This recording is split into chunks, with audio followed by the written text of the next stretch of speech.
पूज्य श्री भाई जी महाराज कहते हैं कि भगवान के अलौकिक चरित्रों के संबंध में किसी भी प्रकार की शंका ना करो। अज्ञानी लोग ही मोहवश उनके संबंध में गलत धारणा बना लेते हैं और समझते हैं कि ये भगवान जो हैं कलयुग में फंस गए हैं, इनको भी कष्ट होता है, इनकी भी मृत्यु होती है, ये भी जन्म लेते हैं। वो भगवान के अलौकिक चरित्र को समझ ही नहीं पाते।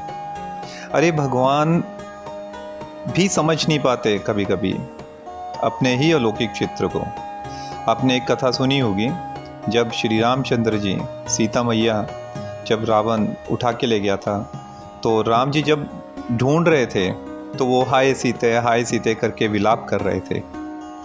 तो हम लोगों की बात ही क्या, पार्वती जी तक मोहित हो गई थी और वो परीक्षा लेने के लिए राम जी की परीक्षा लेने के लिए वो वहाँ पे रास्ते में भेष बदल के सीता मैया का खड़ी हो गई थी, क्योंकि उन्हें भी शंका हो गई थी कि भोले बाबा जिनको अपने प्रभु श्री राम समझकर उनका नाम जाप कर रहे हैं, वो शायद भगवान नहीं है, वो एक साधारण पुरुष की तरह, वो तो हाय सीते कर रहे हैं, एक कामुक पुरुष की तरह।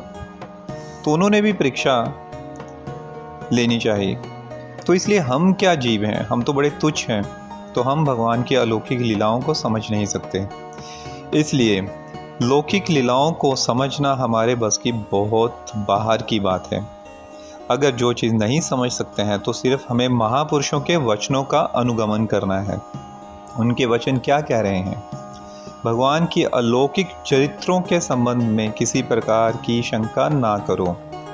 आप सिर्फ भगवान के नाम में प्रीति रखो, उसी के साथ ही सारा ज्ञान, भूत, भविष्य, वर्तमान सब कुछ स्वयं आपके हृदय में स्वयं प्रकट हो जाएगा। आपको कोई ज़्यादा प्रयास करने की आवश्यकता नहीं पड़ेगी। जय जय श्री राधे।